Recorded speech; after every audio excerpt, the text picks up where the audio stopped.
Համար ասում եմ ձեզ. մի մտահոգվեք ձեր կյանքի համար, թե ինչ պիտի ուտեք կամ ինչ պիտի խմեք։ Ոչ էլ մտահոգվեք ձեր մարմնի համար, թե ինչ պիտի հագնեք։ Չէ՞ որ կյանքն ավելին է, քան կերակուրը, եւ մարմինն ավելին է, քան հագուստը։ Նայեք երկնքի թռչուններին։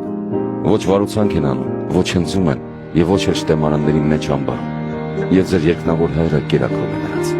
Չէ՞ որ դուք ավելին եք, քան նրանք։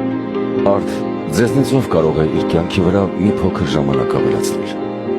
Հետևաբար մի մտահոգվեք եւ ասեք ինչ պիտի ուտենք, կամ ինչ պիտի խմենք, կամ ինչ պիտի հագնենք, որովհետեւ հեթանոսներն են այդ ամենը որոնում։ Արդարել ձեր երկնավոր Հայրը գիտի, որ այդ ամենը ձեզ հարկավոր է։ Դուք նախ փնտրեք Աստծո արքայությունն ու նրա արդարությունը, եւ այդ ամենն Աստված ձեզ ավելիով կտա։ Ուրեմն մի մտահոգվեք վաղվա մասին, որովհետեւ վաղվա օրն ունի իր մտահոգությունները։